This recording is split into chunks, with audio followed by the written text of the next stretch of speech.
Saudações, pessoal. Tudo bem por aí? Espero que sim. Hoje eu trouxe para a gente aqui um artigo que eu acho fundamental. Eu acho que vocês devem ler o artigo. Não tem como sair dele, não tem que fugir, por vários motivos.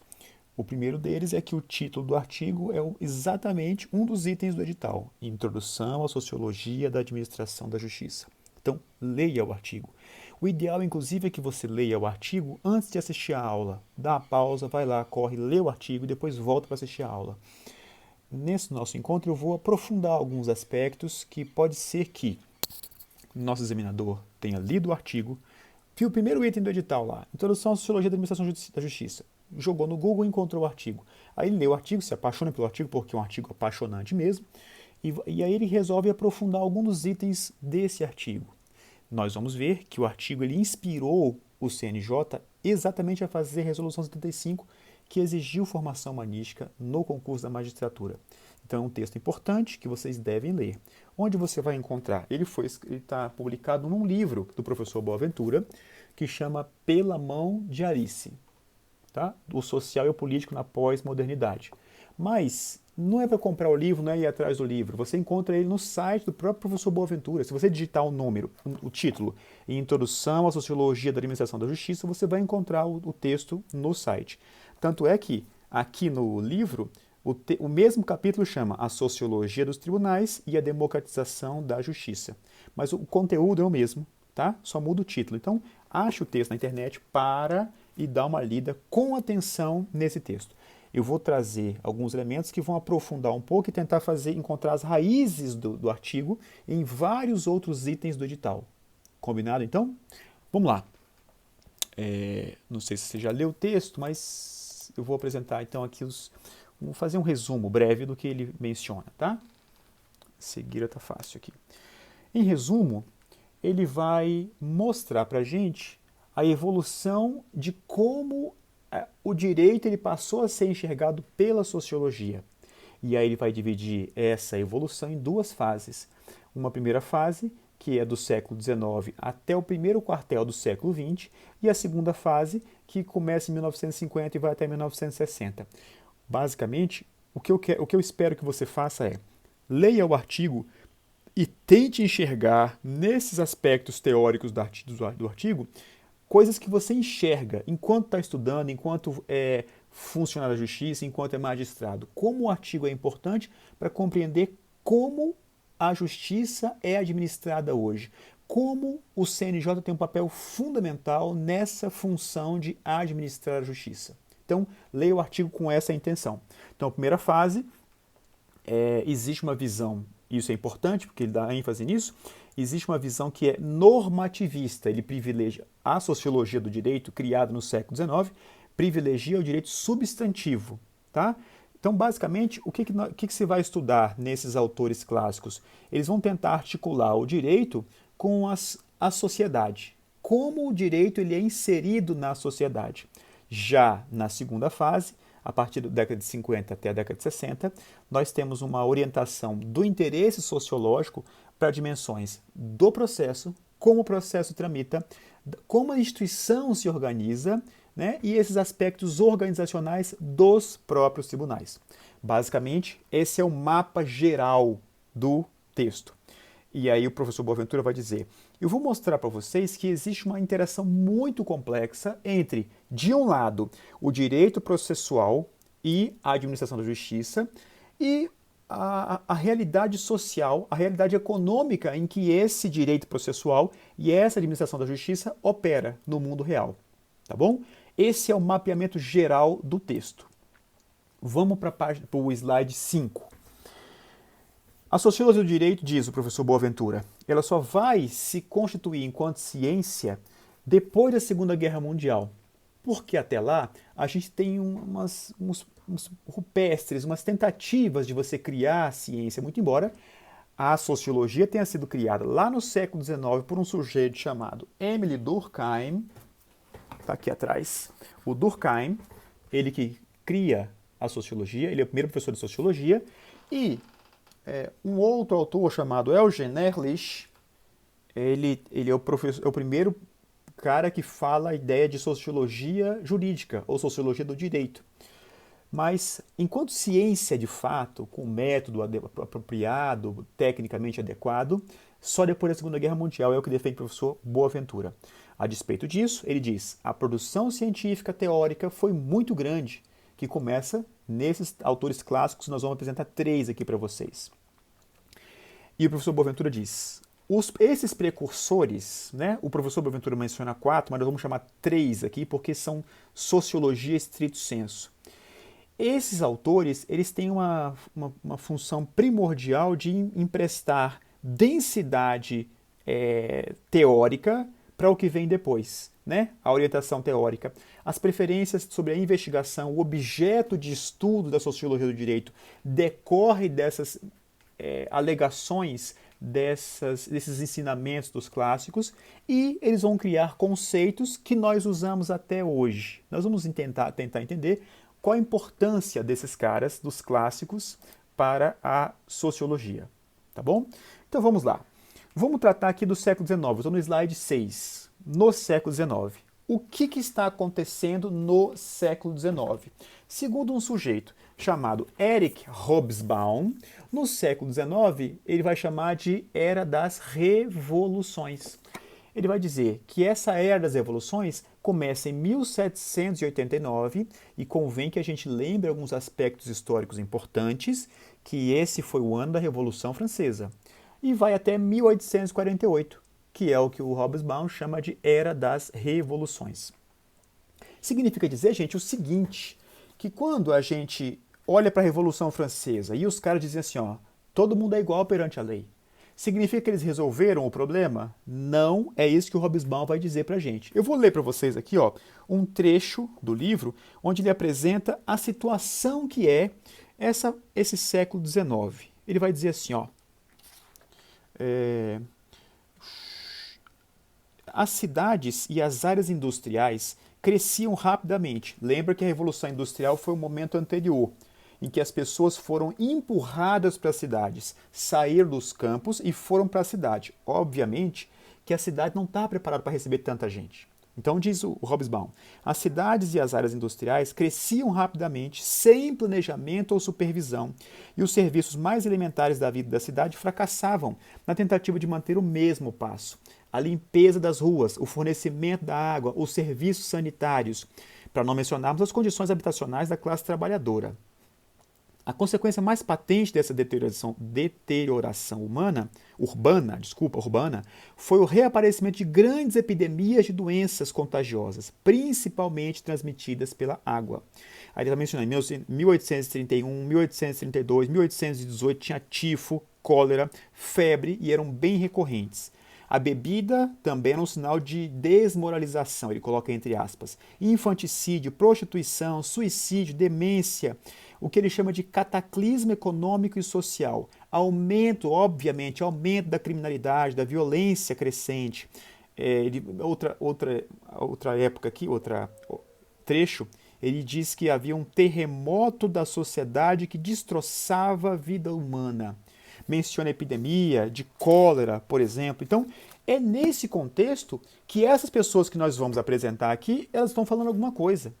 Então, Marx, Durkheim e Weber, um pouco depois, eles estão tentando criar uma teoria da sociedade que vai colocar ordem nesse caos, porque, gente, é um caos. Como é que você escreve caos na prova? Você vai dizer, segundo o historiador, renomado historiador Eric Hobsbawm, o período pós-Revolução Francesa, ele denomina de Era das Revoluções. O que você está pensando quando está escrevendo isso? É o caos, tá bom? É a sexta trombeta do Apocalipse tocando na Europa. Então, é nesse contexto em que os autores vão escrever essas teorias. E aí, o que o professor Boaventura chama a atenção da gente é quando eles estão tentando descrever uma teoria da sociedade para tentar colocar ordem nesse caos, nessa era das revoluções, eles vão chegar a uma conclusão. É impossível você enxergar a sociedade tão caótica, tentar descrever a sociedade sem tentar descrever uma sociedade pela ordem. Ordem, normativismo, Ou seja, os pais da sociologia, os caras que criaram a sociologia, ao mesmo tempo criaram também a sociologia do direito. Vocês entendem a importância disso? Se alguém perguntar assim, a relação entre sociologia e sociologia do direito, vai dizer o seguinte, e não tenha medo de dizer o óbvio na prova, tá bom? A sociologia do direito é um ramo especializado da sociologia geral. Não tenha medo de dizer isso. Isso é bom. E mais um passo à frente você vai dizer, a sociologia do direito ela nasce com as mesmas raízes. Os mesmos autores que criam a sociologia, eles também criam a sociologia do direito. Por quê? Eles dizem, é impossível você tentar enxergar a sociedade sem você entender a sociedade do ponto de vista normativo, sem entender as normas que vigem nessa sociedade. É assim que você vai apresentar o tema. Então, nesse século XIX, existe esse privilégio, né? Essa sobreposição de uma visão normativista. Eu vou estudar o direito, pouco importa como ele é aplicado na prática, eu vou estudar a teoria do direito. Então é um privilégio sempre de um direito substantivo. Havia um debate polarizador oitocentista, segundo os termos do professor Boaventura. De um lado, você tinha autores que colocavam o direito como uma variável dependente. Isso é um critério científico, tá, gente? Então, quando você quer saber se determinada vacina vai funcionar para essa doença aqui, o que você faz? Você aplica uma vacina A e espera para saber se esse fato aqui da vacina gera a morte do vírus. Se você colocar uma outra vacina e não gerar a morte do vírus, você descarta essa vacina. É uma relação de causalidade. Então, nessa relação, nesse debate polarizador oitocentista, você tem um direito como uma variável dependente. O que é o direito como uma variável dependente? Existem valores sociais, existem modificações sociais, existem transformações sociais. O direito ele vai ser simplesmente um mero reflexo dessas transformações. Então, mudam os valores transformam o direito. O direito estava aqui, ele vai passar para cá. É o direito como uma variável dependente. O direito ele vai se limitar a acompanhar e a incorporar esses padrões de conduta constituídos na sociedade de forma espontânea e paulatina, lentamente. Obviamente que hoje nós vivemos uma sociedade muito acelerada. Vou tratar de um autor importante. Quando der a pausa, eu vou pegar um livro aqui para mostrar para vocês. Um autor chamado Bauman, que trata dessa velocidade acelerada que nós estamos vivendo hoje. Mas no século XIX, não era assim. Então, de um lado, você tem o direito como uma variável dependente. Ele simplesmente é o reflexo da sociedade. A sociedade se transforma, muda o direito. E aqui eu transcrevi para vocês no slide o item A, o item 2, chamado Relações Sociais e Relações Jurídicas, Controle Social e o Direito e Transformações Sociais e o Direito. Então, se você é adepto dessa primeira corrente, do direito como uma variável dependente, a sociedade se transforma e o direito corre atrás, o direito vai atrás. De outro lado, se você é adepto do item B do slide, o direito como uma variável independente, você está dizendo para a gente o seguinte, o direito ele se transforma e ele é capaz de, por si só, transformar a realidade. Então, é o que está nesse item do edital chamado controle social e o direito. A grande pergunta desses doutrinadores é a seguinte, o direito ele é capaz, por si só, de transformar a realidade? Então você imagina uma situação, um país, um mundo, uma galáxia em que um homem acha que é dono da mulher. Ele acha que se não for dele não vai ser de ninguém mais. Vamos imaginar, né? Que isso existe e existe na sua vizinhança, existe no apartamento de cima, no apartamento de baixo, ao seu redor isso existe. Para esse pessoal que acha que o direito é uma variável independente, o que eles dizem? Eles vão dizer o seguinte, bom, basta a gente dizer que ele não pode fazer isso, basta dizer que a gente vai aplicar uma multa, basta a gente dizer que vai prender o sujeito, basta a gente autorizar o juiz a conceder uma medida protetiva que a vida dessa mulher vai estar salva. O direito como um promotor, como está no slide, é um promotor de mudança social, tanto do ponto de vista material, cultural e como a mentalidade das pessoas. As pessoas adequam o seu comportamento a esse novo direito que é criado. Tá?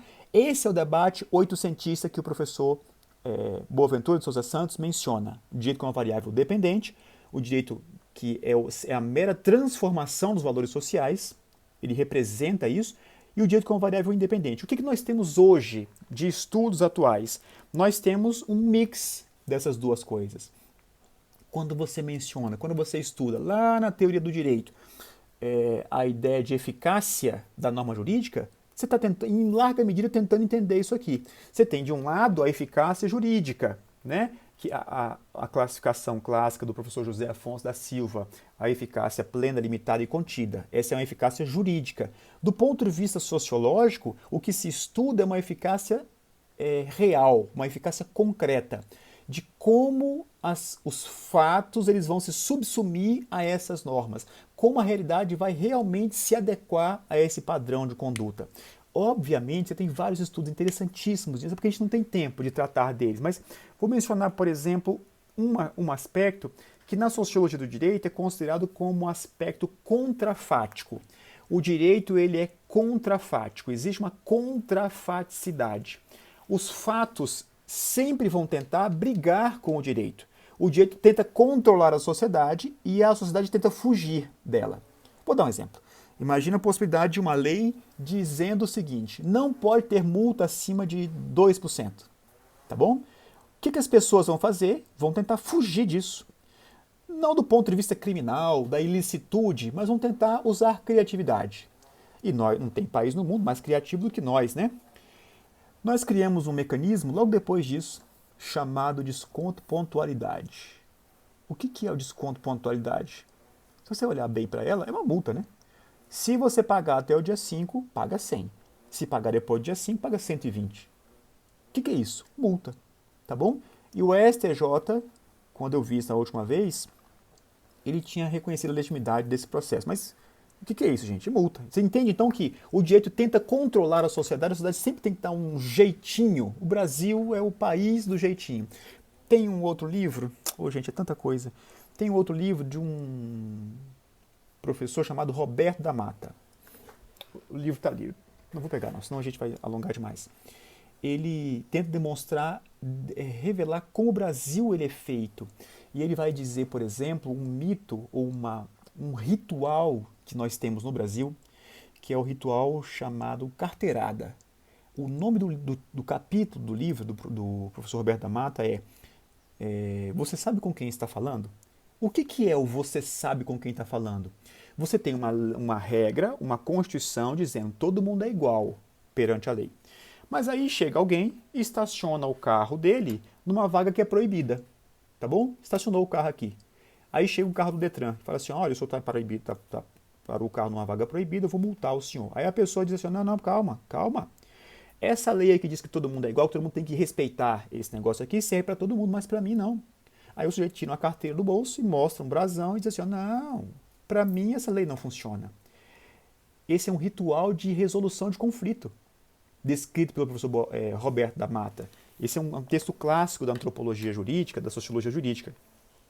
Significa dizer que o direito ele cria uma igualdade, mas a igualdade ela não consegue entrar na veia das pessoas. As pessoas não acreditam que de fato elas são iguais. E isso para os sobre-incluídos, porque eles não vão se rebaixar, e também para os sub-incluídos, para as pessoas que acham que é assim mesmo. Então, esse é o aspecto da contrafaticidade que a sociologia do direito ajuda muito a gente a compreender. Tá certo? Esse é o aspecto da sociologia do direito hoje. O direito ele é ao mesmo tempo uma variável independente, porque ele tenta transformar, em alguma medida ele consegue transformar, mas também ao mesmo tempo ele é uma variável dependente, porque o direito ele representa valores sociais que são da atualidade. A gente não pode dizer que a Lei Maria da Penha é totalmente ineficaz. Não. Em vários aspectos ou vários casos, você encontra pessoas que, mesmo com medida protetiva, vão lá e violentam, e agridem, e matam a mulher. A lei seca, ela reduziu muito a possibilidade, a quantidade de pessoas que bebem e depois dirigem. Tá? Mas não é totalmente assim, causa e efeito. Então, ao mesmo tempo que o direito é uma variável dependente, precisamos de modificar, os valores mudam, modifica o direito. Também o direito ele consegue transformar a realidade. É uma interdependência entre essas duas visões de mundo. Ficou claro? Vamos lá, então, tentar entender os autores principais que são mencionados pelo professor Boaventura. E o que eu vou falar aqui agora não está no artigo em si, no texto. Então nós vamos aprofundar um pouco, porque vai que o nosso examinador gostou do texto e quer aprofundar sobre um dos autores. Mas o simples fato da menção a esses autores me obrigam a tentar explicar um pouco o que eles estão dizendo para a gente. Então vamos lá. Muito embora eu tenha colocado aqui no slide o Durkheim em cima, mas em razão, eu até botei aqui a data de nascimento e de morte, o ano de nascimento e de morte deles, para vocês entenderem mais ou menos em que época que eles estão escrevendo. É exatamente um pouco depois dessa era das evoluções a que o Hobsbawm faz referência. Então, Marx nasce em 1818 e morre em 1883. Era o bicho pegando aqui nessa época. Então, vamos tentar entender qual é a ideia do Marx, qual é a importância do marxismo. Para a gente entender a importância disso, do marxismo, ou do que nós chamamos posteriormente de teoria crítica do direito, a teoria crítica do direito está baseada nesses ideais marxistas, como nós vamos demonstrar. Então eu vou tentar mostrar para você qual a importância do Marx para a compreensão do direito. E aí, para isso, eu vou ler um sujeito aqui chamado Jürgen Habermas, que escreveu um livro chamado Direito e Democracia, eu acho que está com reflexo, Direito e Democracia, e tem um capítulo aqui que ele vai chamar o capítulo assim, ó, O Desencantamento do Direito por Obra das Ciências Sociais. Nessa época, gente, a produção literária, a produção filosófica do direito é imensa. Lembra aquelas teorias da posse, teorias de direito subjetivo, de Ehring, de Savigny? Lembra? É nessa época. Então, o pessoal do direito, eles passaram a achar o seguinte, olha, tá o caos, mas se a gente conseguir categorizar, colocar os fatos sociais dentro do direito, tudo se ajeita, como se num passe de mágica. Aí, olha só o que diz o Habermas sobre para as ciências sociais em relação ao direito. A categoria do direito perde sua posição-chave na estratégia teórica. Tudo era enquadrado juridicamente. Os franceses colocaram isso num documento importante. Todo mundo é igual perante a lei. Parece que a reprodução da vida social é por demais complexa, não se prestando a uma apreensão por parte de figuras normativas rígidas do direito racional. A sociedade é maior do que o pessoal do direito pensa. Existe uma coisa chamada contrafaticidade. E se começa a pensar que os próprios mecanismos da integração social são de natureza não normativa. O positivismo reduz tudo, coloca como um passe de mágica que, se eu colocar na lei, o simples fato da positivação resolve um problema. Aí a sociologia vem e fala assim, ó, não é bem assim não. A anatomia da sociedade burguesa, vertida em conceitos de economia política, possui um efeito desmascarador. É o nome do capítulo. O desencantamento do mundo do direito por obra das ciências sociais. A anatomia da sociedade burguesa, vertida em conceitos da economia política, possui um efeito desmascarador. Revela que o esqueleto que mantém coeso o organismo social não é mais o conjunto das relações de direito, e sim o das relações de produção. Atenção! Nós vamos ver aqui um sujeito que é esse cara chamado Karl Marx. Atenção para o nome dele, porque o nome dele é diferente de um outro que nós iremos ver, porque o Marx é M-A-R-X. Nós vamos ver um outro que chama Max Weber. Então não vamos confundir os dois nomes, tá bom? Para que a gente compreender um pouco a importância do Marx para o direito, para a sociedade, para a teoria crítica e de como nós enxergamos o direito hoje, a gente tem que dar um passo para trás e pensar não no autor Karl Marx. A gente tem que pensar numa categoria chamada de marxismo. O que é o marxismo? É um conjunto de ideias, de conceitos, de teorias. O Marx ele vai apresentar para a gente uma proposta metodológica científica. Ao mesmo tempo que é uma teoria científica, é também uma estratégia política, uma concepção de mundo, uma concepção da vida social, da vida política. Não é à toa que várias pessoas poderosas fizeram revoluções com base na teoria marxista, mas não completaram o ciclo. O Marx, nós vamos ver, ele defende a ideia da ditadura do proletariado. O proletariado sai de uma posição de submissão, toma o poder, resolve o poder por dentro do Estado e depois abandona o Estado, sai do Estado. O Estado não acontece mais. O que aconteceu em vários países do mundo, ditaduras horríveis, em que eles tomaram o poder, mas não saíram de lá. Tá? Então, o que nós iremos ver aqui é uma teoria que não foi concretizada na prática. Tá? Então, o marxismo, portanto, é uma doutrina, é uma metodologia científica, é uma forma de enxergar o mundo, mas acabou virando uma verdadeira doutrina, chamada de marxismo. Então, o marxismo ele é basicamente extraído da obra de duas pessoas, tá? Um sujeito chamado Karl Marx e um outro sujeito chamado Engels. Nós temos um marxismo ortodoxo que tenta distinguir o pensamento do Marx, de um lado, com o pensamento do Engels, de outro. Mas não vale a pena essa distinção aqui. A gente tem só que ter uma ideia geral, uma linha geral da teoria marxista. Vamos lá. Qual é a pergunta, qual é o mote, o que eu tenho que pensar quando eu tiver que falar de Marx numa eventual prova? Ele basicamente vai criticar o Estado burguês. A classe social vencedora da Revolução Francesa, vocês se lembram disso, é a burguesia. Então, a burguesia cria um Estado de direito, para que o Estado não intervenha na propriedade. Se você já estudou direito das coisas para a prova, você lembra que na teoria primeira, na teoria realista, lá na clássica, nós temos a propriedade como algo sagrado.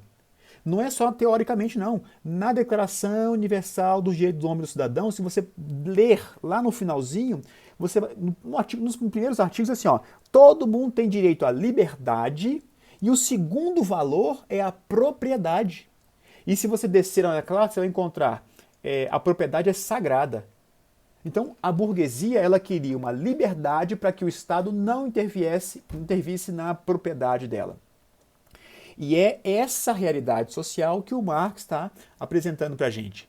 Então, o que ele vai fazer? Ele vai apresentar para a gente uma interpretação. Ele vai formular uma proposta relativa ao Estado e que vai levar ao fim, à extinção do Estado.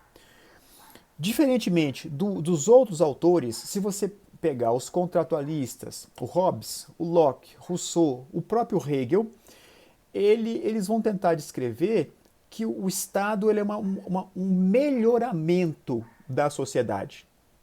O Estado, em Marx, é uma superestrutura em relação a uma sociedade pré-estatal.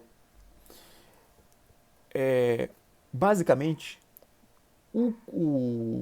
os contratualistas, e isso vai acabar contaminando o próprio Hegel, eles vão defender um caminho de aperfeiçoamento cada vez maior do Estado. O Marx não. Ele vai defender o fim do Estado. Eu vou ler para vocês aqui um trecho do livro chamado Manifesto do Partido Comunista. E aí diz Marx e Engels aqui nesse caso. Quando as diferenças de classe desaparecerem no curso do desenvolvimento e toda a produção concentrar-se nas mãos dos indivíduos associados, o poder público perderá o seu caráter político.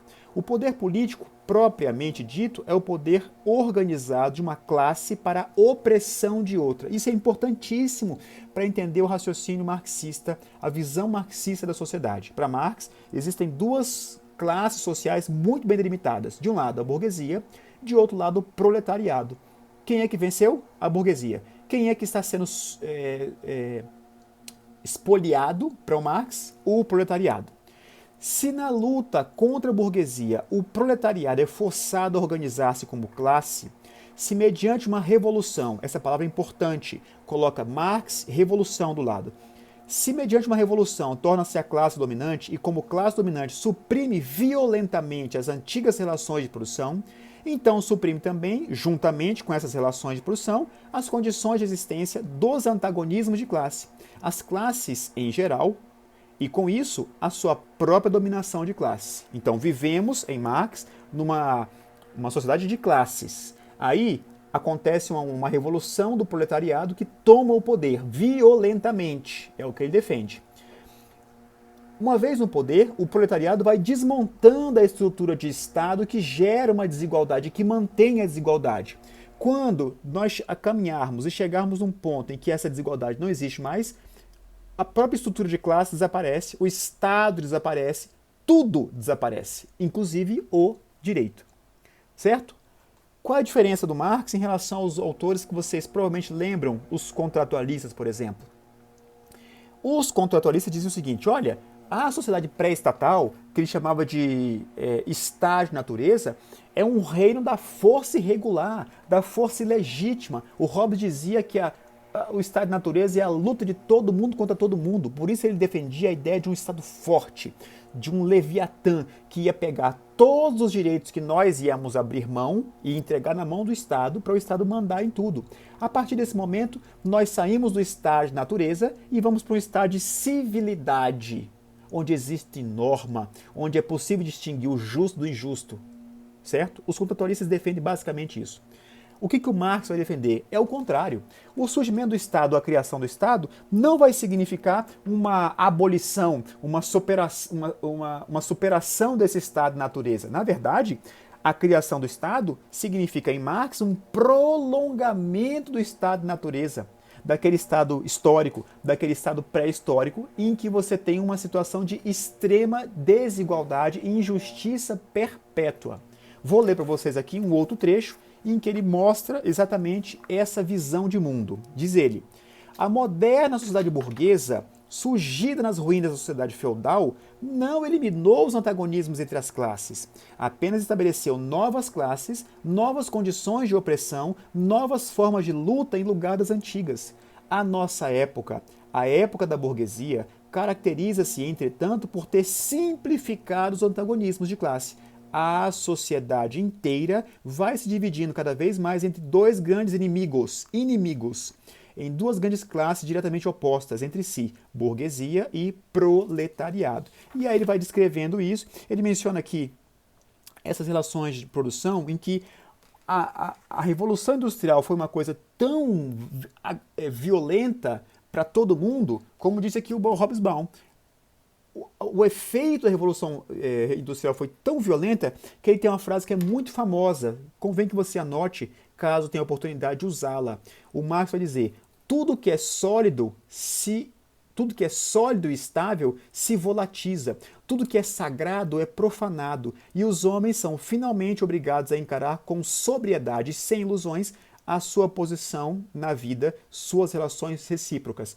Tudo que é sólido se desmancha no ar. Tem um outro livro que também é muito famoso, que tem sido lido muito e às vezes tem caído em banca, tem sido exigido em banca, de defensoria pública, né? Que é um sujeito chamado Zygmunt Bauman. Ele escreveu um livro, por exemplo, Modernidade Líquida, que parte exatamente dessa frase do manifesto. Um outro livro chamado Amor Líquido. A descrição desse sociólogo que morreu recentemente, né? Acho que foi um pouco antes da pandemia, é a seguinte: as transformações são tão rápidas ultimamente que tudo que é sólido se desmancha no ar. Até mesmo o amor, naquele outro livro ali. Então, dica de leitura, depois que você passar na prova, antes de tomar posse, Amor Líquido, Zygmunt Bauman, que está baseado nesse conceito marxista de que tudo que é sólido se desmancha no ar. Então, o Marx ele vai dizer para a gente o seguinte, olha, essa ideia de que o direito manda e desmanda, ou que as relações sociais elas são baseadas em relações jurídicas, é falso. E aí tem um livro dele, que é o Prefácio da Economia Política. Ele vai dizer para a gente, não estou achando o livro, mas ele vai dizer para a gente o seguinte, ó, esse conjunto de relações de produção, não está falando de relação jurídica, o conjunto de relações de produção, nós, para a gente comer, beber, morar, vestir, a gente precisa se envolver nessas relações de produção. Não é uma escolha nossa. Ou a gente entra no mercado ou a gente passa fome, a gente morre de fome. E esse conjunto de relações de produção constitui o que o Marx chama de infraestrutura. É uma estrutura econômica da sociedade. O que é isso? É a base real sobre a qual se eleva uma superestrutura. Então nós temos, de um lado, uma infraestrutura, e nessa infraestrutura vigoram relações de produção, relações econômicas, e sobre essa infraestrutura tem outra coisa chamada superestrutura. A superestrutura é condicionada pela infraestrutura. o processo social, o processo político, o processo espiritual da vida depende da infraestrutura. Logo, o que o Habermas está dizendo que é o desencantamento? O pessoal de direito põe tudo na categoria jurídica e diz assim, ó, as relações sociais podem ser reduzidas a relações jurídicas. E se você fizer isso, você consegue resolver os problemas da sociedade. O Marx diz, não senhor, a base de tudo é a economia, não é o direito. Tá claro? Esse é o desencantamento. E o Marx vai dizer pra gente o seguinte, se você acha que o direito ele é um critério de justiça da vida em sociedade, não é. O Marx vai dizer, a Revolução Francesa não foi uma revolução completa, porque foi somente uma revoluçãozinha política, uma emancipação política, mas não resolveu, não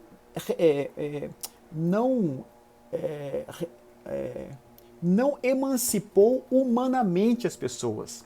A emancipação política da Revolução Francesa não implicou numa emancipação das pessoas. Por quê? Basta olhar para a cena descrita pelo Hobsbawm para entender o que está acontecendo.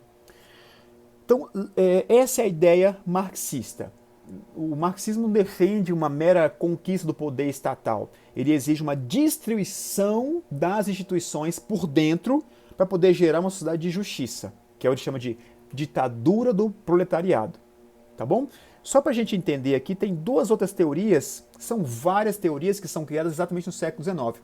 Mas ao redor do Marx tem outras pessoas também pensando a sociedade.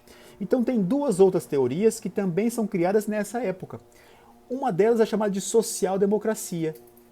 Como assim? A social-democracia, ela revela que o discurso liberal, em primeiro lugar, ele não foi suficiente. O próprio Habermas chama isso de co-originalidade. Isso caiu numa prova do Tribunal de Justiça de Minas Gerais. O que é co-originalidade em Habermas? Ele vai explicar para a gente a partir desses ideais burgueses. Habermas vai dizer, no primeiro momento, nós temos uma criação de direitos subjetivos. Eu acho que eu falei disso quando eu falei dos direitos subjetivos. Você tem uma ampliação da liberdade a partir da lei. É uma ideia bem kantiana, que a liberdade não é fazer o que você quiser, mas é uma liberdade de estar dentro de uma quadratura autonomamente criada. Nós criamos as normas, e nós vamos falar sobre legitimidade ainda talvez não dê tempo, mas no próximo encontro a gente fala sobre legitimidade num autor muito importante. Então Habermas vai dizer o seguinte, existe um paradigma jurídico liberal, que é esse primeiro, burguês, que a burguesia não queria intervenção na propriedade dela. Então o Estado não se mete nas minhas relações. Se eu quiser construir uma fábrica e pagar um salário de miséria e exigir que as pessoas trabalhem 20 horas por dia, mesmo grávida, mesmo criança, o Estado não tem nada com isso.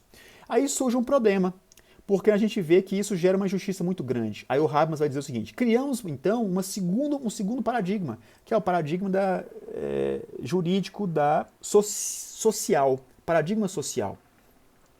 A social-democracia é exatamente esse paradigma. A social-democracia vai sustentar que esse movimento operário ele vai conquistar o Estado burguês internamente. Então, concede algumas coisas, dá uma proteção social para essas pessoas, dá um direito trabalhista para ele, dá uma previdência social para eles, que aí tudo se acalma. Então, ao lado do Marx, criamos a social-democracia também. Tá? Mas o Marx vai dizer o seguinte, o movimento operário ele vai tomar o Estado, vai carcomer o Estado por dentro e vai criar uma sociedade que não tem mais Estado, não tem mais direito, não tem mais classe social.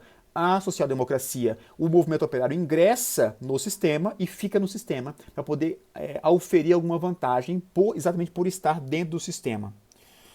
O Habermas vai dizer, temos um paradigma liberal, o Estado não se mete. Se você enxergar, se você já leu Direitos Humanos hoje ou essa semana, você sabe que isso é a primeira dimensão, a primeira geração de direitos humanos, né? A dimensão da liberdade, da não intervenção. E aí isso não funcionou porque essa liberdade não foi alcançada. Precisamos então criar uma autonomia pública, não é uma autonomia privada. Não é só direitos fundamentais, não são só direitos humanos existenciais. Nós precisamos de outra categoria de direito que conceda a possibilidade da gente participar da vida política. Essa é a categoria de social. Aí o Habermas vai dizer, é necessário que você enxergue essas duas coisas as duas autonomias, autonomia privada, autonomia dos direitos fundamentais, e autonomia pública, que é a participação da sociedade nas decisões da sociedade, como se fossem originárias de uma mesma fonte. Essa é a ideia de co-originalidade em Habermas. A autonomia pública e a autonomia privada, elas são co-originárias. Você só consegue criar uma sociedade que é autônoma do ponto de vista individual se o indivíduo tiver direitos fundamentais individuais e direitos sociais também. Só assim a gente consegue resolver essa crítica marxista à sociedade burguesa. Então, ao lado do marxismo, nós temos a ideia de social-democracia, que é o proletariado ocupa os lugares de decisão para se beneficiar, e temos uma outra teoria que também surge na mesma época, chamada de anarquismo. O anarquismo é o quê? Ele quer destruir o Estado. Ele quer acabar com o Estado sem passar por esse momento de transição marxista. Lembrem-se, o Marx defende a ditadura do proletariado, entra no Estado, destrói a estrutura que gera desigualdade e depois acaba com o Estado. O anarquismo ele pula essa etapa. Vamos acabar com o Estado. Gente, qual a importância disso? Isso pode cair na minha prova? Lembre-se o que está acontecendo hoje com um aplicativo chamado Telegram. Esse aplicativo que o TSE está atrás dele. O TSE manda ofício, manda e-mail, manda zap e ele... Manda Telegram e ele não responde. Ele vai dizer, ele responde o seguinte: a gente não reconhece a autoridade de nenhum Estado. O Telegram é a cara do anarquismo. Nós não nos submetemos a regra nenhuma, não tem que responder ofício do TSE. Tá ok? Então o marxismo, gente, é uma teoria que vai explicar um pouco a forma através da qual a gente pode viver numa sociedade melhor. E como é que o direito entra nisso? O direito está naquela superestrutura, e é uma superestrutura que representa o ideal de uma classe. Porque quem manda na infraestrutura é quem? A burguesia. Se é a burguesia e a superestrutura é o mero reflexo, é determinado pela infraestrutura, o direito não é o direito da sociedade. O direito ele é o direito da burguesia. O direito ele mantém a estrutura desigual. O direito é ideológico. O que é ideologia? Uma forma de você enxergar o mundo que não é a forma real. É uma ilusão, você põe um óculos e vê uma coisa que não parece, não é o que está lá. O direito é ideológico, é isso que defende o Marx. O Estado é ideológico, a igreja é ideológica, a escola é ideológica. Por quê? Porque eles vão colocar na nossa cabeça que essa desigualdade é comum, que é isso mesmo, que tem que ser assim. Tá bom? Esse é a importância do Marx para o direito. Então no slide diz assim: o direito é a expressão última dos interesses de classe. O direito é um instrumento de dominação econômica e política. E por sua forma enunciativa, um direito geral e abstrato, ele opera uma transformação ideológica dos interesses que são particulares da classe dominante em interesses coletivos universais. De um lado você tem assim, todo mundo é igual, mas a propriedade é sagrada. Então o que você vai fazer? Se a propriedade gerar desigualdade, você dá prevalência à propriedade. Então você transforma essa norma geral como se fosse um interesse coletivo, mas não é. Na verdade, é um interesse de uma classe específica. Assim que o Marx enxerga o direito na teoria marxista. O segundo autor, mencionado pelo professor Boaventura, como precursor da sociologia do direito, é um sujeito chamado Emile Durkheim. Eu estou apresentando eles assim, nessa ordem cronológica de nascimento. Eu coloquei as datas de nascimento aí exatamente para isso. Tá? Segundo autor, qual é o recado que o Durkheim ele tem para a gente? Primeira coisa, ele é francês, tá? Ele não é alemão, muito embora ele tenha esse nome aí germânico, é porque ele nasceu bem na beirinha da França, lá na fronteira com a Alemanha, onde, inclusive, as fronteiras nessa época não eram tão bem delimitadas assim, por isso esse nome parece ser alemão, mas não é, ele é francês, Emile Durkheim. E o livro mais importante para o direito é esse livro aqui, chama A Divisão do Trabalho Social. E aí é muito bom que a gente enxergue o Durkheim logo depois do Marx, porque o Durkheim ele dialoga muito com o Marx, mas ele dialoga de uma forma de contrapor as ideias. Vamos tentar entender qual é o recado que o Durkheim dá para a gente a partir desse livro chamado Da Divisão do Trabalho Social. Existe um autor, sociólogo, que tem caído, inclusive, tem sido mencionado, e não vai cair, eu acho que não vai cair, em provas de magistratura no TJ de São Paulo, acontece, faz 3 editais que ele sempre está lá, chamado Raymond Aron. E ele escreve as etapas do pensamento sociológico. Ele vai descrever o que cada um desses autores fala sobre a sociologia. E aí o Aron, ele vai classificar o Durkheim e um outro cara chamado Max Weber como uma geração da passagem do século XIX para o século XX. Aí vamos lá. Quem é o Durkheim? Qual a importância dele para a sociologia? O Durkheim, ele é o fundador da sociologia, enquanto disciplina acadêmica. Ele foi o primeiro cara que foi na Universidade de Paris e falou assim, vou dar uma matéria aqui nova para vocês. Como é que chama, professor? Chama sociologia. Então, ele é o fundador da sociologia como disciplina acadêmica. Tá? Qual é o papel, qual é a importância do Durkheim para a gente entender essa ideia de sociologia? Ele vai tentar, nessa tentativa de criar a sociologia, ele vai tentar descrever cientificamente qual é o papel. Vamos lá, deixa eu melhorar aqui o meu raciocínio. A definição de sociologia do Durkheim, ele parte da seguinte ideia: existe uma prioridade do todo sobre as partes. É impossível, segundo Durkheim, você reduzir o conjunto da sociedade à soma de elementos. Né? Você não vai explicar a sociedade do particular para o geral. Não. Existe uma situação em que a sociedade é maior do que a mera soma dos indivíduos. Tem um outro autor chamado Norbert Elias, que escreveu um livro com base nessa ideia, chamado Sociedade dos Indivíduos. A tese fundamental dessa vertente sociológica, que posteriormente passou a se chamar de funcionalismo, defende o quê? Defende que quando você está em grupo, você não é a soma de indivíduos. Você quer uma prova disso? Você se lembra, eu lembro que quando eu entrei no tribunal, tinha acabado de acontecer um crime muito famoso que alguns jovens se reuniram e tocaram fogo no índio. Foi na época, no mesmo ano que eu entrei no Tribunal de Justiça do Distrito Federal e Territórios. Muito provavelmente, se esses jovens não estivessem em grupo, eles não fariam o que fizeram.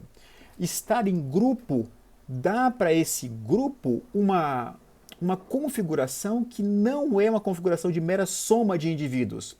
Pode até ser que individualmente esses jovens fossem incapazes de fazer o que fizeram, mas em grupo eles ganham uma outra dimensão. É isso que o Durkheim chama a atenção da gente. Tá? A sociedade é mais do que a mera soma dos indivíduos. Então, nessa tentativa de inaugurar uma ciência nova, uma ciência da sociedade, ele vai partir de uma teoria do fato social. O objetivo do Durkheim é o quê? É demonstrar que pode haver uma sociologia objetiva, uma ciência científica, uma ciência sobre a sociedade. Igualzinho o modelo das outras ciências. O objeto da sociologia em Emile Durkheim é o fato social. Ele enxerga a sociedade como um fato. Vamos lá. Quais são esses 2 elementos que são necessários em Durkheim? Uma dupla exigência para criar essa sociologia. Em primeiro lugar, o objeto dessa ciência tem que ser específico. Eu tenho que distinguir o objeto da sociologia de outras ciências. Eu não vou estudar o que a psicologia estuda, eu não vou estudar o que a antropologia estuda, eu vou estudar o que a sociologia estuda. Então, em primeiro lugar, é necessário que haja um objeto específico para criar a sociologia. Em segundo lugar, esse objeto ele tem que ser observável. Ele tem que ser explicado de uma forma igual ao que um físico faz. Um químico, ele põe lá um biólogo, põe lá o negócio para ver coisas pequenas e enxerga lá a célula. E ele vai, a partir dessa observação, explicar a célula. O que o Durkheim exige é o objeto da sociologia tem que ser específico, que é o fato social, e esse objeto ele tem que ser explicado do mesmo modo que as outras ciências explicam o seu próprio objeto. A partir desses 2 elementos, o Durkheim ele vai mencionar duas duas fórmulas que são célebres, assim, que costuma resumir o pensamento durkheimiano. Em primeiro lugar, é preciso considerar os fatos sociais como coisas. E aí, gente, não precisa explicar muito não. Se tiver que falar sobre isso, é exatamente essa expressão que ele usa. É preciso considerar os fatos sociais como coisa. Assim como a célula lá para a biologia é uma coisa, né? Assim como, sei lá, o dinheiro para a economia é uma coisa. Ele consegue enxergar a sociedade, o fato social também é uma coisa. Exatamente nesse mesmo sentido em que o cientista da natureza trata a natureza, os fenômenos naturais, etc. E, em segundo lugar, é necessário caracterizar esse fato social caracterizar o fato social como alguma coisa que exerce uma coerção sobre os indivíduos. O traço mais importante para entender a ideia do Durkheim surge não no Durkheim, mas no tio dele, que é um sujeito chamado Augusto Comte, que criou uma coisa que vocês conhecem muito bem, chamado positivismo. Esse negócio é tão importante que no Brasil tinha uma igreja, tem até hoje no Rio de Janeiro, uma igreja positivista, que decorre dessa ideia do Comte. O Comte, ele é contemporâneo do Marx. Tá? Os dois nasceram mais ou menos no mesmo ano, morreram mais ou menos no mesmo ano. Então os dois estão tentando explicar a mesma coisa. O Comte está na França, o Marx está na Alemanha, mas depois ele foge, porque ele começa a falar coisas estranhas e ele foge para a França. E os dois estão explicando a mesma coisa. Existe uma expressão que você conhece muito bem, chamada ordem e progresso. É a expressão da bandeira, para você entender a importância do positivismo kantiano para a gente, brasileiro. O Comte dizia o seguinte: está o caos, eu reconheço, Hobsbawm, que está o caos. Mas para que a gente possa avançar, para que a gente possa progredir, a gente precisa de criar uma ordem na sociedade. Essa ideia, ela acabou contaminando o Durkheim, que é sobrinho do Comte. Então o Durkheim ele vai fornecer uma base sociológica sólida para desenvolver um paradigma que depois vai ser chamado de funcionalista. A sociologia do Durkheim ela vai refletir uma preferência pela ordem. Ele vai ter uma preocupação muito grande com o status quo, com a ordem social, com o consenso, com a ideia de integração da sociedade, com a ideia de coesão da sociedade. E todas essas categorias elas vão ser compreendidas dentro de um conceito importantíssimo para o Durkheim, chamado de solidariedade. Então, faz uma pausa no seu raciocínio e compare o Durkheim com o Marx. Escreva essa pergunta aí. Qual a diferença da teoria sociológica marxista com a teoria sociológica durkheimiana? O Marx dizia que, para resolver os problemas da sociedade, é necessário haver uma revolução, a revolução do proletariado. O Durkheim, bebendo na fonte do tio dele, chamado Augusto Comte, ele diz, não, é necessário você estabelecer a ordem. E a ordem ela vai ser conquistada, adquirida, quando a gente começar a enxergar uma sociedade que é solidária. Se aparecer a palavra Durkheim na sua prova, tem que aparecer na sua resposta a palavra solidariedade. O conflito em Durkheim não é o motor da história, como diz o Marx. O conflito é a marca de uma doença da sociedade, de um desregramento. O Durkheim não gostava de uma coisa que ele chamou de anomia. Anomia significa você decompor a sociedade, é a ausência total de consenso. E isso é a ameaça à sociedade moderna na visão durkheimiana. Então, para estabilizar e para moralizar a sociedade moderna, ele defendia uma reconstrução das corporações profissionais.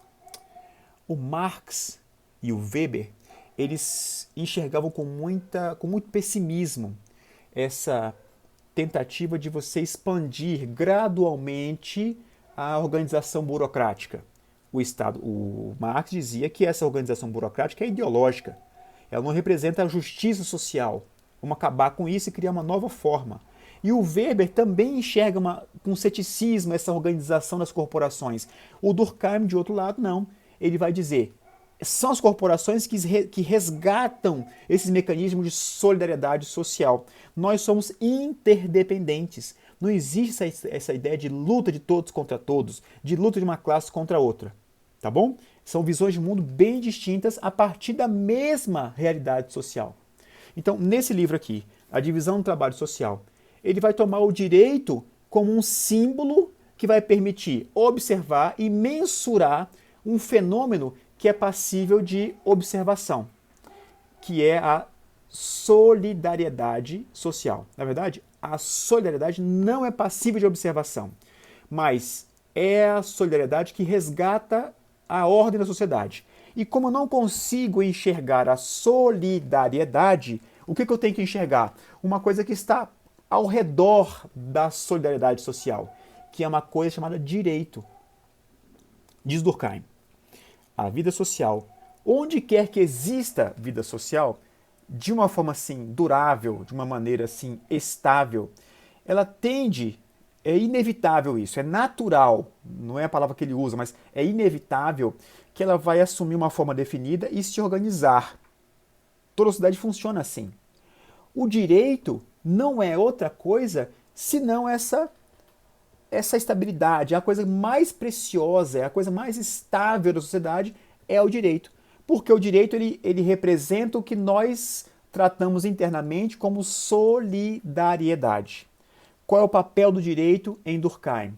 Ele vai, a partir do direito, ele vai descrever dois tipos fundamentais de solidariedade social. E a partir do direito, a gente consegue descrever a evolução da sociedade. Vamos lá. No edital, volta aí no slide número 5. Não. É no slide número 5, onde eu menciono aqui a ideia de direito e evolução social. Aqui, não, no slide número 6 mesmo, do próprio Durkheim. Controle social, direito, transformações sociais, direito. Se fizerem uma pergunta de transformações sociais, direito, explique ou disserte, um autor importantíssimo e que está no texto do Boaventura, do professor Boaventura, é Durkheim. Por quê? A partir do direito, você consegue separar claramente, nitidamente, em termos durkheimianos, dois tipos de solidariedade, e a partir do direito você também consegue descrever a evolução das sociedades. As sociedades evoluem em razão dos direitos que elas se submetem. Vamos lá. Solidariedade. Vamos falar um pouco mais sobre isso. É um fenômeno interno, né, dos indivíduos. É impossível você observar diretamente a solidariedade. A solidariedade diz respeito a um processo que passa na consciência dos indivíduos. E aí o que o Durkheim vai dizer? Ora, se eu estou criando uma ciência nova, eu tenho que ter um objeto e um método. Eu vou substituir esse fato interno por um fato exterior que simboliza essa solidariedade. E esse fato exterior é chamado de direito. Tanto direito como a moral em Durkheim, ele vai chamar que isso é um conjunto de vínculos que nos ligam uns aos outros e nos ligam à sociedade. O Durkheim vai dizer o seguinte: para que a gente construa uma sociedade de indivíduos, a gente tem que conseguir um consenso por meio de solidariedade. E essa solidariedade vai ser diferente em cada tipo de sociedade, que é um aspecto evolutivo em Durkheim. Ele vai dizer: existem dois tipos de solidariedade. Uma chamada de mecânica e a outra chamada de orgânica. As duas representam formas extremadas, assim, muito, né, antípodas de organização da sociedade. Vamos então tentar entender quais são os traços de cada um desses tipos de solidariedade e o direito aqui representa cada um delas. Primeiro tipo, solidariedade mecânica. A solidariedade mecânica ela é típica de sociedades tradicionais, que o Durkheim, no livro, chama de primitiva, né? Mas nós, em 2022, não vamos chamar de primitiva. Nós vamos chamar de tradicional. Vamos chamar de tradicional, tá bom. Esse nome, solidariedade mecânica, representa uma metáfora de uma máquina. Não é? Lembra que o Durkheim está tentando criar a ciência, então ele vai estar dizendo assim, olha como funciona em outras, na engenharia como funciona. É uma solidariedade por semelhança. A solidariedade mecânica é um tipo de solidariedade que se dá por semelhança. É característica de sociedades em que os indivíduos eles são, diz ele, intercambiáveis. Por que são intercambiáveis? Porque eles não são diferentes uns dos outros. É todo mundo muito igual, é uma massa só. Então, eu preciso de um trabalhador. Então, eu não preciso ter um trabalhador especialista. Pode chamar qualquer um, porque todo mundo é intercambiável. Porque todo mundo é igual nesse tipo de sociedade. As pessoas, elas têm os mesmos objetivos, os mesmos objetos sagrados, eles têm os mesmos sentimentos, os mesmos valores. Elas são conduzidas pelos mesmos imperativos de proibições sociais. Na sociedade simples, na sociedade onde vigora a solidariedade mecânica, a sociedade tem uma coerência porque os indivíduos eles ainda não se diferenciaram entre si. Todo mundo guarda os mesmos valores, tem os mesmos planos. Se você é o filho do mecânico, você vai se tornar mecânico quando for adulto. Não tem escolha. Esse é o tipo de sociedade simples, tradicionais, que o Durkheim chama de sociedade arcaica. Ponto. De outro lado, nós temos uma outra solidariedade, que é chamada solidariedade orgânica. Ela é típica do quê? De sociedades industriais, sociedades modernas, que representam nesse nome uma metáfora de um organismo. Ora, diz o Durkheim, estou fazendo uma caricatura dele, se a biologia tem uma forma de enxergar o corpo, nós também podemos reduzir o corpo, a sociedade é um corpo social. É como se cada parte da sociedade tivesse uma especialidade. Para que a gente possa funcionar enquanto corpo, nós temos um pâncreas, nós temos um rim, nós temos um coração, cada um com as suas especificidades. A gente não vai dizer que o rim tem a mesma função do pâncreas. Não tem, são coisas diferentes. Então, nós temos sociedades complexas, avançadas, industriais, modernas, que nós temos uma divisão do trabalho social. A divisão do trabalho social em Marx significa alienação. Por quê? Vou mencionar uma historinha que foi como eu aprendi esse negócio há 20 anos atrás. E o professor de teoria sociológica marxista da UNB dizia o seguinte, você imagina, ele levou uma tirinha de jornal, você imagina uma linha de produção, tá certo? Aí tá o cara batendo lá, tá a esteira passando na frente, o cara batendo um prego, num mecanismo que vai virar, sei lá, um armário depois. Então a vida dele é bater aquele negócio. Então ele vira pro cara e fala assim, ô rapaz, depois de 40 anos trabalhando aqui, amanhã eu me aposento, hoje é o meu último dia. Aí o amigo pergunta, e o que você vai fazer depois de sair daqui amanhã? Aí o cara responde, olha, eu vou até o final dessa esteira para saber o que eu estou fazendo aqui há 40 anos. O nome disso é alienação. A divisão do trabalho social impede que eu veja o processo completo. Eu fico alienado, eu fico tapado nessa minha tarefa aqui.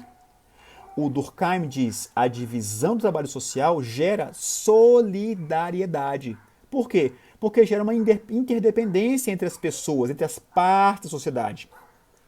Tem a pessoa que pesca lá no litoral, mas eu preciso de alguém que compre esse negócio aqui. Mas para comprar aqui, eu preciso de alguém que pegue o peixe de lá e traga para cá. Então essa divisão do trabalho social gera uma interdependência, gera uma maior agregação, gera uma maior, e essa é a palavra que você tem que usar, uma maior solidariedade.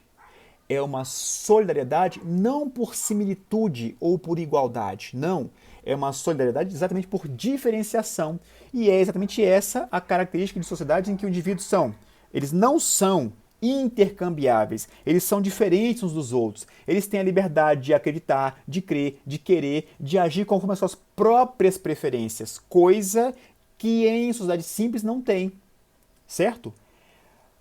O que isso tem a ver com o direito? O Durkheim vai dizer para a gente o seguinte, em sociedade simples vigora o direito que ele chama de direito repressivo. Direito repressivo é o retrato, é o símbolo de uma consciência coletiva que é muito forte. Por que isso, gente? Se todo mundo é muito parecido, Você não pode ter um desvio. Qualquer desvio, por mínimo que seja, significa um risco para essa sociedade. Então, todo comportamento tem que ser punido por esse direito repressivo.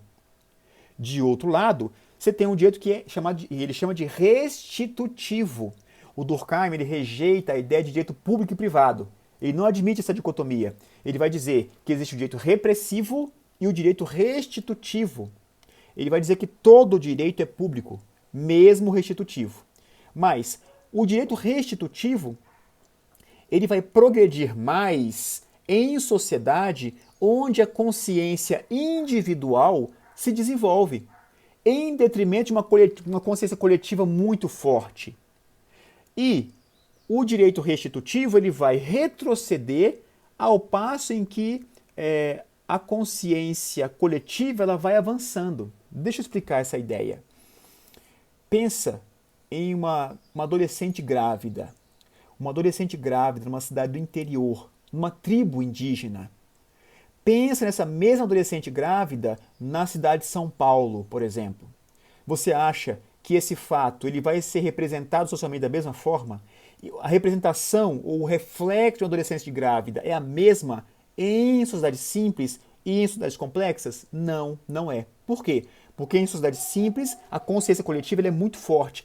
Todo comportamento que seja desviante tem que ser prontamente reprimido. Por isso vigora, nesse tipo de sociedade, o direito restitutivo. Então, na solidariedade mecânica, o direito correspondente é o direito repressivo. Na solidariedade orgânica, vigora, ou está por fora dela, o direito restitutivo. Vou dar um exemplo para vocês de como vocês enxergam isso sem saber. Sabe a ideia de direito penal como última ratio? Lembra disso? Se você conseguir resolver no direito civil, resolve por aí. Não vai usar o direito penal para tudo. Resolva no aspecto da restituição. A Lei 9.099 ela permite essa possibilidade de você fazer uma transação para resolver o aspecto patrimonial da coisa. E você vai deixar o direito penal só para coisas muito graves. Quem ensinou isso para a gente foi o Durkheim. Ele vai dizer, à medida que as pessoas a sociedade vai avançando, vai evoluindo, você tem uma consciência coletiva menor, mais forte, e o surgimento de uma consciência individual mais proeminente. E isso acaba refletindo no direito. Por quê? Em sociedade simples, tudo tem que ser reprimido por um direito repressivo. Já na sociedade complexa, se você conseguir resolver pelo direito restitutivo, resolve e não tem problema. Tá? Então, em Durkheim, deixa eu ver o que foi o resumo que eu fiz aqui no slide. Em Durkheim, o direito ele é o indicador privilegiado de padrões de solidariedade social. É a garantia da decomposição harmoniosa dos conflitos.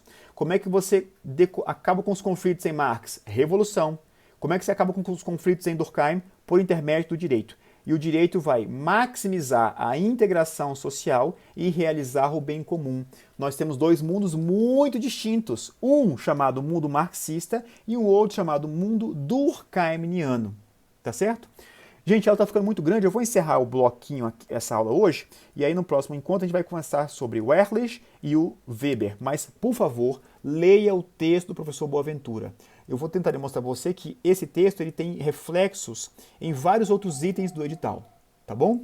Ficamos por aqui, a gente volta em outro momento tratando dos outros autores do professor Boaventura de Souza Santos. Tchau, tchau.